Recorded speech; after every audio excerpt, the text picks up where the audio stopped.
Nós nos acostumamos com situações que sabemos que nos fazem mal.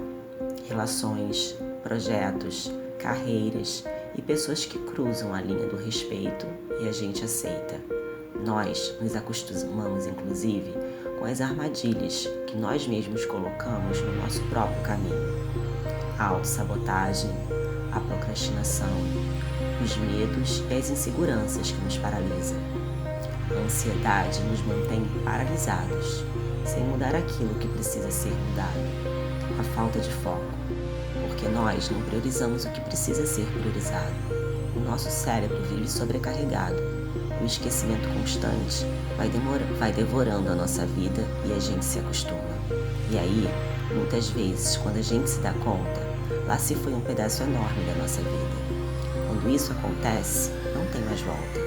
Temos que aprender a conviver com a cicatriz deixada e a gente se acostuma, mas não deveria, porque as consequências de se acostumar são muito perigosas e muito tristes.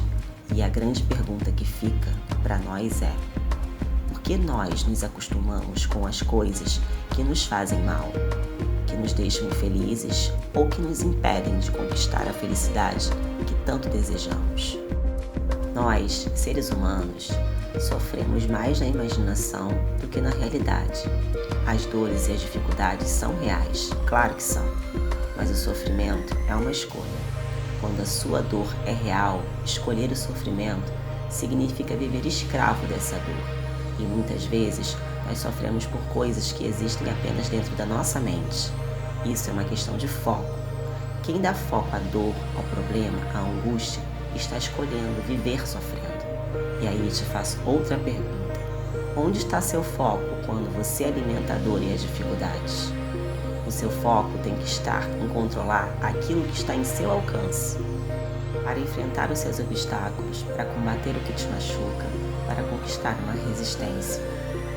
Você sabe o que tem que fazer, mas procrastina e acaba focando na dor e vive sofrendo, lamentando, reclamando, porque não consegue parar de procrastinar. Tem tanta gente por aí sofrendo porque não consegue ter foco e disciplina. Tem medo de que as coisas não deem certo, de que as coisas não aconteçam como planejado. Tem gente sofrendo com inseguranças, sofrendo porque quando começa a mudar aquilo que precisa ser mudado, rapidamente a pessoa desiste. Ou seja, tem gente que sofre porque não consegue persistir na sua mudança.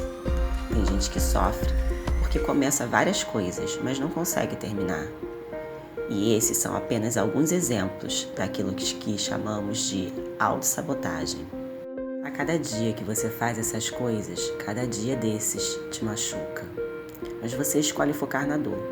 E aí, focando na dor, você sofre, lamenta e reclama da vida. Você vive em sofrimento, escravo dessa dor, porque a dor continua lá e a gente se acostuma a essas coisas. Porque as coisas ruins e difíceis raramente aparecem de repente. As coisas ruins não surgem do nada, como uma tonelada de dores na sua cabeça. Isso pode acontecer, claro, mas é raro. A maioria das dores surge aos pouquinhos e o nosso cérebro só tem facilidade para notar as grandes mudanças, mudanças chamativas, notáveis, de alta intensidade. A cada dia que você sofre com a dor que está aí, você sabe qual é a dor, você sabe qual é a causa, mas você não faz nada para mudar a sua vida. Você sofre porque está procrastinando. Você não faz nada para solucionar esse problema. Você fica sofrendo com a procrastinação. Mas não age para afastar a dor que ela te causa. Porque se afastar dessa dor significa resolver esse problema. Ou seja, focar na solução da dor e não no sofrimento causado por ela. Você vive como escravo da dor, em vez de se tornar o autor da solução. Isso vale para todo tipo de autossabotagem. Aliás, a insegurança, os medos paralisantes e aquele pessimismo também pode te deixar paralisado.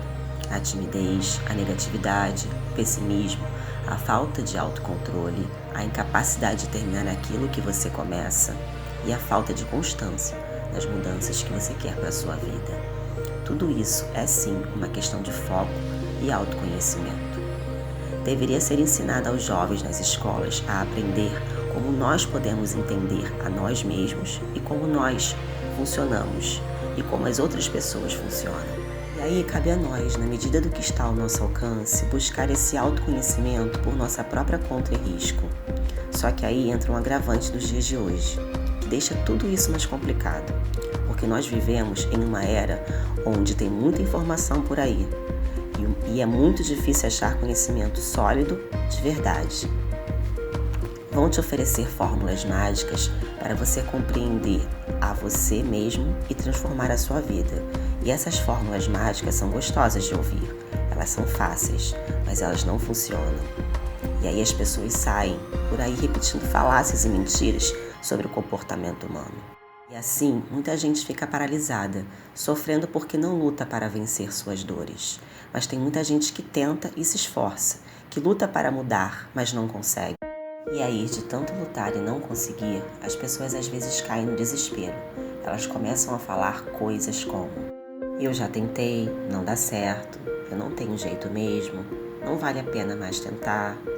É uma pena, porque provavelmente essas pessoas tentaram sim, mas elas usaram ferramentas que não funcionam. Elas usaram informações que não eram válidas. Elas se ampararam com informações de pouco valor prático, e isso é uma pena. Porque se a pessoa tivesse acesso a ferramentas melhores, a conhecimentos sólidos, ela provavelmente teria maior probabilidade de sucesso na mudança que ela quer para a sua vida. Porque muitas vezes o nosso maior inimigo não é o outro ser humano, somos nós mesmos. A grande parte das armadilhas nas quais nós insistimos em cair foram armadas por nós mesmos, e isso é autossabotagem. O processo de mudança tem fases diferentes e, dependendo da fase em que você está, não é qualquer ferramenta que pode te ajudar a mudar. Ou seja, existem ferramentas adequadas para cada fase. Quando você usa a ferramenta errada, a tua mudança tem grandes chances de não dar certo. E aí eu te pergunto, em qual fase de mudança você está? Você sabia que o seu perfil emocional está diretamente ligado à sua personalidade? Depois que você compreender realmente tudo isso, você nunca mais vai olhar para si mesmo da mesma maneira. E você nunca mais vai olhar para os outros seres humanos da mesma maneira. Vou te dar uma sugestão. Tente se dedicar por uma semana com carinho a essa jornada de autoconhecimento. E se estiver disposto a se dedicar, escreva abaixo nos comentários a frase: vou me dedicar. E não se esqueça de deixar o seu like ou o dislike. E até a próxima!